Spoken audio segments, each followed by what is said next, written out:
Je suis Thomas. Aujourd'hui, je suis Product Owner pour la structure de SOAT et porteur de l'offre produit. J'ai rejoint SOAT pour la première fois en novembre 2008. Oui, c'était il y a plus de 10 ans. À l'époque, je ne pensais pas rejoindre une SS2I. Oui, on appelait ça comme ça en 2008. Mais un ami proche, Thibaut pour ne pas le nommer, a découvert SOAT dans un salon de l'étudiant et il a été séduit par leur approche différente. Il a fait son stage de fin d'études là-bas. Et du coup, il m'a raconté comment ça se passait au jour le jour.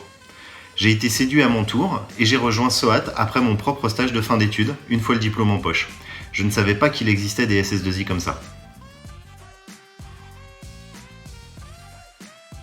C'était en 2016. SOAT souhaitait se recentrer sur la technique et ne voulait plus s'orienter vers les prestations de gestion de projet, ce qui incluait aussi le rôle de Product Owner.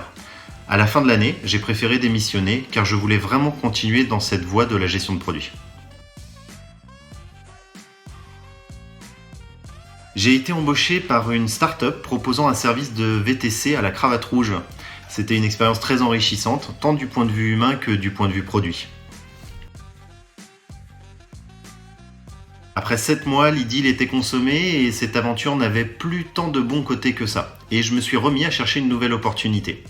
C'est dans ce contexte que j'ai passé un coup de fil à mon dernier commercial à SOAT, pour prendre de ses nouvelles et pour lui en donner. Et j'étais loin de penser que SOAT avait changé d'avis sur sa position et qu'il cherchait maintenant à monter un pôle de PO. J'ai rapidement rencontré David et Michel qui m'ont détaillé leur projet, auquel j'ai complètement adhéré. J'ai réintégré SOAT en août 2017, à nouveau en tant que consultant. Et je suis reparti en mission immédiatement. En parallèle, je préparais les bases du futur pôle PO. En 7 mois d'absence, j'ai pas vu beaucoup de changements, mais peut-être quelques nouvelles têtes en structure à ce moment-là. Parce que c'est une entreprise qui essaye. Ici, on se donne le droit d'essayer, de se tromper et de recommencer en tenant compte de ses erreurs. Parfois, il faut plusieurs essais, mais on continue toujours d'avancer.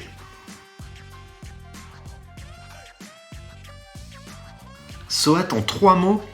Alors je pourrais dire culture, expertise et bienveillance, mais je crois que je vais plutôt garder travail, famille et apéro. Bienvenue. Non, sérieusement, vous arrivez avec votre expérience à vous. Il ne faut pas hésiter à la partager. Vous allez avoir des idées, il ne faut pas hésiter à en parler. Il y a des trucs qui vont vous surprendre ou vous étonner, pareil, il faut en discuter. C'est une force pour nous de travailler avec des gens nouveaux qui ont leurs propres idées. On s'en reparle à la cafette ?